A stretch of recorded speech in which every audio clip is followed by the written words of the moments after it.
नमो आनंदम। कैसे हैं आप सब? आप सभी को वर्ल्ड वुमेन डे की बहुत बहुत शुभकामनाएं। और आज का हमारा विषय है कि जो एक फीमेल की लाइफ है वो ज़्यादा कॉम्प्लिकेटेड है rather than male, because of उनका जो जीवन चक्र है। जीवन चक्र मतलब जो एक मंथली साइकिल है, उनके जीवन में बदलाव बहुत हैं। फिर एक हमारे यहाँ का जो एक सिस्टम है, एक सभ्यता है हमारी कि शादी के बाद दूसरे घर में जाना, तो वो भी एक बहुत बड़ा बदलाव है। फिर एक बच्चे को जन्म देना, वो भी एक बहुत बड़ा बदलाव है। एक तो इसमें बहुत बारीक बात है, बारीक नॉलेज है, आप बहुत ध्यान से सुनिएगा। जब भी किसी के जीवन में या शरीर में या मन में किसी भी तरह का बदलाव आता है, परिवर्तन आता है, आयुर्वेद की बहुत गहरी बात है इसमें। जब भी बदलाव आता है उसी समय वायु का प्रकोप शरीर में और मन में बढ़ जाता है। ये बहुत गहरी बात बता रहा हूं मैं आपको, इसको याद रखना पड़ेगा। जब भी किसी भी तरह का बदलाव आता है उसमें वायु का प्रकोप बढ़ जाता है। मैं एक एग्जाम्पल से समझाता हूं, आपको बहुत आसान हो जाएगा। जैसे मैं आराम से बैठा हूं, लेकिन अभी आकर मुझे अचानक कोई डरा दे, तो वो क्या है? बदलाव है। और उससे क्या होगा? मैं डरूंगा, मेरी हार्ट बीट फास्ट हो जाएगी। फास्ट होना यानी गति, वायु के बिना गति नहीं होती पूरे यूनिवर्स में। वो हमारे चाहे शरीर में है, चाहे मन में है, चाहे विचारों में है, चाहे हमारी बॉडी के न्यूट्रिशन में है, हमारा ब्लड सर्कुलेशन है। अगर उसको गति मिल रही है, हार्ट बीट फास्ट हो गई है, तो ये क्या हुआ? वायु बढ़ गई। ये आयुर्वेद को आसानी से हम कैसे समझ सकते हैं, ठीक है? अब वायु बढ़ी कैसे? बदलाव से। अचानक किसी ने आके डरा दिया। चलिए, ये तो एक एग्जाम्पल हुआ। अभी अगर हम एक फीमेल की लाइफ को देखें, 12 टू 14 के बीच में साइकिल का स्टार्ट होना एक बहुत बड़ा बदलाव है। तो क्या होगा? वायु बढ़ेगा। तो वायु बढ़ने से क्या होगा? मन और शरीर में परिवर्तन आएगा, उनके स्वास्थ्य पर उसका बहुत गहरा प्रभाव पड़ता है। वो विपरीत भी होता है, वो अच्छा भी होता है। फिर उसके बाद जो जो उनके जीवन में बदलाव आते हैं, शादी होना, और ये तो पर मंथ का भी एक बदलाव है, उसमें भी वायु बढ़ेगा। इसलिए रादर देन मेल, फीमेल्स को हार्मोनल इनबैलेंस ज्यादा होता है, क्योंकि हार्मोनल इनबैलेंस जो है वो वातज रोग है आयुर्वेद की दृष्टि में। समझना है सब्जेक्ट को, ठीक है? अब उसको कैसे हमने मेंटेन करना है, इन चीजों को वो बहुत गहरे से समझ लें। आज स्पेशल वुमेन डे पर हमारा ये सब्जेक्ट है आज का, कि हम एक महिला के स्वास्थ्य को कैसे मेंटेन करें। और ये अगर पुरुष को भी नॉलेज होती है तो वो भी उनकी सहायता कर सकते हैं। तो एक तो महीने का बदलाव, उसमें वात का प्रकोप बढ़ता है। उसमें क्या होता है? मूड स्विंग होता है वायु बढ़ने से। ड्राइनेस आती है स्किन पर, और न्यूट्रिशन लैक कर जाता है। ये वायु बढ़ने से ये प्रकोप होता है। वायु बढ़ने से गति मिलती है, जैसे हार्ट बीट बढ़ना, या शरीर का हाथ पैरों का कांपना, वीकनेस होना, मूड स्विंग होना। फिर उसके बाद जैसे ही बच्चा कंसीव होता है उसमें भी वायु बढ़ जाती है। इसीलिए वॉमिट सेंसेशन होना, चक्कर आना, हेडेक होना, या थायराइड की प्रॉब्लम हो जाना, या बीपी की प्रॉब्लम हो जाना, ये सब क्या है? एयर के इनबैलेंस और बढ़ने से होता है। फिर उसके बाद डिलीवरी एक बहुत बड़ा बदलाव है एक स्त्री के लिए। तो उसमें तो बहुत ज्यादा, इसीलिए हमारे जो पुराने रीति रिवाज हैं या बुजुर्ग हैं वो कहते थे कि आफ्टर डिलीवरी हवा बिल्कुल नहीं लगनी चाहिए। क्यों नहीं लगनी चाहिए? उससे वायु रोग और ज्यादा बढ़ जाएगा। इसीलिए चाहे गर्मी भी होती थी तब भी जो प्रसूता स्त्री थी यानी मां थी, उसको कपड़ों से ढककर रखा जाता था गर्मी के बावजूद भी। ये बहुत डीप साइंस थी, ताकि हवा ना लगे। हवा से वायु और बढ़ जाएगी। और आफ्टर डिलीवरी किसी को भी अगर हवा लग गई, वो बाजू में, किसी भी ज्वाइंट्स में, तो वो पेन, उस ज्वाइंट की प्रॉब्लम लाइफ टाइम नहीं जाती। ये समझना है, क्योंकि उस समय बहुत नाजुक शरीर होता है, और ऐसी स्थिति में अगर कोई वात रोग हो गया तो वो नहीं जाता। इसीलिए वायु को कंट्रोल करती है चिकनाहट। इसीलिए आफ्टर डिलीवरी पंजीरी बनाई जाती थी, घी खिलाया जाता था, वो चिकनाई युक्त भोजन दिया जाता था। लेकिन आजकल वो सारा वो जो उसमें गहरा विज्ञान था, नेचुरोपैथी का, आयुर्वेद का, वो धीरे धीरे गायब हो रहा है। तो एक जो हम देखते हैं अब समाज में, जो फीमेल है वो बहुत ज्यादा वीक हो रही है शारीरिक दृष्टि से, उसको बहुत सारी हेल्थ प्रॉब्लम्स का सामना करना पड़ता है अपने जीवन में, मूड स्विंग का सामना करना पड़ता है, और बहुत से हार्मोनल इनबैलेंस का सामना करना पड़ता है। पीसीओडी है, थायराइड है, इवन शुगर भी एक हार्मोनल इनबैलेंस है जो पेनक्रिया में बनता है। तो इस तरह से किस तरह से अब संतुलन होगा? हम वुमेन डे तो मनाते हैं बट उनके स्वास्थ्य का ध्यान नहीं रख पाते।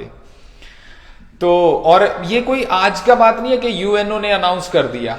हमारे यहां तो बहुत पुराने से यत्र नारेस्तु पूजन्ते रमन्ते तत्र देवता, कब से ये हमारे शास्त्रों में लिखा हुआ है। जहां नारी की पूजा होती है वहां देवताओं का वास होता है। अब पूजा का मतलब ये नहीं कि आप उनको उनके पैर छू रहे हैं। पूजा का मतलब है उनका ख्याल रखना, उनका मन का, शरीर का, इमोशंस का, क्योंकि उनका जो बायोलॉजिकल सिस्टम नेचर ने डिजाइन किया है, तो कई बार तो उनका खुद का वश भी नहीं होता, वो ना चाहते हुए भी गुस्सा कर जाते हैं, क्योंकि न्यूट्रिशन भी बहुत लैक कर जाता है। तो चलिए मुद्दे की बात पर आते हैं। अब आजकल आप गिफ्ट देते हैं, आज के दिन स्पेशली महिला दिवस पर गिफ्ट दिया जाता है। आजकल घरों में ये एक रिवाज बन गया है कि वो चाहे माँ है, बहन है, बेटी है, पत्नी है, मित्र है, तो जो भी फीमेल है उसको आज के दिन पे उपहार दिए जाते हैं। आप यकीन मानिए, स्वास्थ्य से बड़ा तो उपहार कोई है ही नहीं। ये स पर हैं सारे, स अक्षर है ना जो, उस पर हैं सारे उपहार। तो स्वास्थ्य, समय, सम्मान, समर्पण और समानता, ये 5 उपहार सबसे ज्यादा जरूरी हैं। स्वास्थ्य, समय, समर्पण, सम्मान और समानता। ये वुमेन डे पर इससे बड़ा उपहार नहीं हो सकता। अब स्वास्थ्य कैसे होगा? हम अगर स्वास्थ्य को भी कंप्लीट कर लें, देखिए स्वास्थ्य के लिए सबसे ज्यादा जरूरी है सब्जेक्ट को समझना। मैंने बता दिया आपको। और फिर मेनोपॉज पे बहुत बड़ा बदलाव है। ये आफ्टर डिलीवरी ये चक्कर खत्म नहीं होता, फिर सेकेंड डिलीवरी भी होनी है, सेकेंड कंसीव भी होना है, और फिर वो 9 मंथ मेंटेन भी रखना है। वो बड़े बदलाव आते हैं, और इसीलिए वात रोग बहुत ज्यादा जरूरी है उनका ध्यान रखना, इसको समझना सब्जेक्ट को। Lack of knowledge is the ultimate problem. आप समझ पा रहे हैं? तो अब उसको कैसे करना है? देखिए, नंबर 1, गुड फैट फीमेल का सबसे बड़ा स्वास्थ्य का आलंबन है, सहारा है। और गुड फैट में ध्यान से लिख लीजिए इन चीजों को। फ्लैक्स सीड, गुड फैट में flax seed, all type of seeds like pumpkin seed, watermelon seed, sunflower seed, ये किसी भी तरह से आप डाइट में इनको ऐड कर लीजिए। और नेक्स्ट है कोकोनट, कोकोनट ऑयल या कोकोनट की चटनी, ये आपकी डाइट में होना ही चाहिए। वो फिर अलग अलग स्पेसिफिक फूड जो होता है वो अलग अलग रिक्वायरमेंट में होता है, जैसे आपका ब्लड ग्रुप क्या है, हाइट, वेट, वो सारी चीजें। तो अभी आप कॉमन सुन लीजिए कि एक फीमेल को हेल्दी रहने के लिए सबसे ज्यादा जरूरी चीजें क्या है। अब गुड फैट आ गया, नंबर 2 पर है कैल्शियम, नंबर 3 पर है प्रोटीन। प्रोटीन तो हमारे यहां फीमेल की डाइट में होता ही नहीं है, और स्पेशली जो प्योर वेजिटेरियन हैं उनको कैसे मेंटेन करना है, हम ये आज ये इस हैप्पी वुमेन डे हमारा तब होगा अगर हम इस चीजों को समझकर अपने जीवन में उतार लेंगे। तो गुड फैट हो गया। अब कैल्शियम के लिए क्या करना है, मैं आपको बहुत सिंपल बता देता हूं। जितनी भी खाने में चीजें व्हाइट कलर हैं, सब में कैल्शियम होता है। व्हाइट कलर याद रहेगा।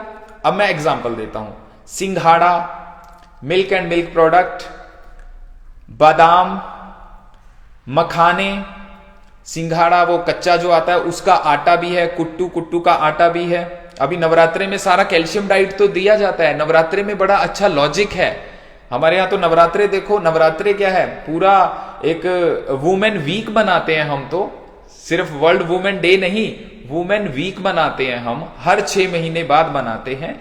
उसमें स्त्री शक्ति की पूजा होती है, लेकिन सही अर्थों में पूजा कब होगी, जब हम स्वास्थ्य, सम्मान, सम्मानता, समर्पण और समय दे पाएंगे। तो ये सबसे बड़ा उपहार है। तो अब कैल्शियम का मैंने बता दिया आपको, इन चीजों को अपनी डाइट में ऐड कर लीजिए। अब बहुत ज्यादा दिक्कत आती है प्रोटीन में। प्रोटीन की प्रॉब्लम्स को आप कैसे सॉल्व करेंगे, ध्यान से सुन लीजिए। एक तो स्प्राउट, लेकिन स्प्राउट रॉ नहीं खाना, कच्चा नहीं खाना, क्योंकि उसमें बैक्टीरिया बन जाता है और आपके स्टमक में इंफेक्शन करता है बहुत ज्यादा। तो इसलिए बॉयल उसको जरूर कर लेना है स्प्राउट को। वो आप सबसे अच्छा मूंग का है, क्योंकि चने वाला स्प्राउट थोड़ा सा वात की वृद्धि कर देता है, ड्राइनेस को बढ़ा देता है। तो इसलिए स्प्राउट, मूंग स्पेशली, और अन्य दालें भी आप ले सकते हैं, लेकिन मूंग सबसे अच्छा है। तो एक तो स्प्राउट आपकी डेली डाइट में होना ही चाहिए हर हालत में। और soya and soya products, protein, high protein है। और बड़ी बात यह है कि एस्ट्रोजन जो एक फीमेल हॉर्मोन्स है, उसको बहुत अच्छा मेंटेन करता है soya and soya products. Soya milk भी आता है, सोया कर्ड भी आप बना सकते हैं, टोफू जिसको बोलते हैं, सोया पनीर भी आता है। तो इस तरह से आप अपनी डाइट को मेंटेन करें। और जब जब बदलाव आता है, ये बहुत गहरी बात बता रहा हूं मैं, जब जब चेंजेस आते हैं तब आपने गुड फैट का इंटेक बढ़ा देना है। चेंजेस मींस पीरियड साइकिल जब स्टार्ट होता है उन दिनों में गुड फैट का इंटेक थोड़ा बढ़ा देना है। मींस 1 स्पून कोकोनट ऑयल आपने प्लस कर लेना है अपनी डेली की डाइट में। नंबर 2, जैसे ही कंसीव होता है उसमें 1 स्पून प्लस ऐड कर लेना है, क्योंकि उस समय के जो चेंजेस हैं उसको आप कंट्रोल कर पाएंगे, मेंटेन कर पाएंगे। ये बहुत ज्यादा जरूरी है, वरना वॉमिटिंग रुकता ही नहीं है। फिर पूरा कईयों को 6 मंथ तक वो वॉमिटिंग चलता ही रहता है। तो उसमें क्या होता है, आने वाले बच्चे की भी हेल्थ डिस्टर्ब है और जो मां है उसकी भी हेल्थ डिस्टर्ब है। तो गुड फैट थायराइड को भी मेंटेन करने में हेल्प करेगा, बीपी को भी मेंटेन करने में हेल्प करेगा, और शुगर को भी मेंटेन करने में हेल्प करेगा। ठीक है। और फिर आफ्टर डिलीवरी गुड फैट तो बहुत ही ज्यादा जरूरी है। इसीलिए पहले घी में पंजीरी बनाते थे, लेकिन चलिए अभी कोलेस्ट्रॉल लेवल की भी दिक्कतें होती है तो घी को अवॉइड कर सकते हैं। बट कोकोनट ऑयल में आप पंजीरी या कुछ भी ऐसा, और उसमें सीड्स जरूर डालें, लाइक सनफ्लावर सीड है, वो बहुत अच्छा गुड फैट है। और कोकोनट ऑयल में कुछ ना कुछ पंजीरी वगैरह बनाएं तो वो गुड फैट है। और इसी तरह फिर एक जो टाइम आता है मेनोपॉज का, उसमें कैल्शियम और गुड फैट का होना बहुत ज्यादा जरूरी है। तो इस तरह से अगर आप अपनी हेल्थ को मेंटेन करते हैं, और ये एक मैसेज मेल को भी है, जो पुरुषों को भी है, कि वो भी सहायता करें कहीं ना कहीं हमारे घर में, परिवार में, बहुत ज्यादा जरूरी है। और आपस में फिर क्या होगा, जब हम एक दूसरे की सहायता करते हैं तो सच में हैप्पी वुमेन डे तब सही अर्थों में हम मना सकते हैं। क्योंकि जो एक रिलेशनशिप है, अगर वही ठीक नहीं मेंटेन है तो फिर कोई भी दिन हैप्पी नहीं है। फिर तो वो नॉट ओनली वुमेन डे, कोई भी दिन हैप्पी नहीं है। तो हैप्पी वुमेन डे कब होगा, जब उनकी हेल्थ अच्छी रहेगी और रिलेशनशिप आपस में उनके बहुत अच्छे रहेंगे। और रिलेशनशिप में तो हार्वर्ड यूनिवर्सिटी में 70 ईयर एक रिसर्च हुई है कि वही व्यक्ति खुश रह सकता है अपनी लाइफ में जिसके रिलेशनशिप बहुत अच्छे हैं, मेंटेन्ड हैं। तो वो होंगे समझ से, मैच्योरिटी से और स्वस्थ रहने से। क्योंकि जिसका स्वास्थ्य खराब है वो वैसे ही इरिटेट रहता है, फ्रस्ट्रेटेड रहता है, तो उसको नॉर्मल बात भी बहुत ज्यादा चुभती है, पेशेंस लेवल कम हो जाता है। तो ये उनका कहीं ना कहीं आधार स्वास्थ्य भी है, वो चाहे मेंटली हेल्थ हो, इमोशनल हेल्थ हो, और चाहे फिजिकल हेल्थ हो। तो इसलिए हेल्थ को इग्नोर ना करें। जो इग्नोर करना है वो एक्स्ट्रा बातें हैं, कौन किसके बारे में क्या कह रहा है, क्यों कह रहा है, उनको वहां पर एक मंत्र काम आता है, ओम इग्नोराय नमः। ये आप मंत्र याद रखें आज स्पेशली वुमेन डे पर तो फालतू की बातों को इग्नोर कीजिए। तो ये मंत्र याद रहेगा, ओम इग्नोराय नमः। और अपने जो नियर डियर रिलेशंस हैं उनको मेंटेन करना, और मेंटेन करने का एक ही तरीका है, सिर्फ और सिर्फ समर्पण का भाव, सम्मान का भाव, समानता का भाव, समय देना अपने रिलेशंस को। तो हैप्पी वुमेन डे मुझे लगता है इस तरह से हम कंप्लीट कर पाएंगे। स्वास्थ्य, समय, समर्पण, सम्मान और समानता। तो और डाइट के बारे में मैंने चर्चा की। तो आप सभी का बहुत बहुत धन्यवाद। एक बार फिर से होली की बहुत शुभकामनाएं, और बहुत बहुत हैप्पी वुमेन डे की भी बहुत बहुत शुभकामनाएं। और आप डाइट का जरूर ध्यान रखें, अपनी हेल्थ का ध्यान रखें, अपने डे रूटीन को अच्छे से मेंटेन करें, खुश रहें, स्वस्थ रहें। आप सभी का धन्यवाद। नमो आनंदम।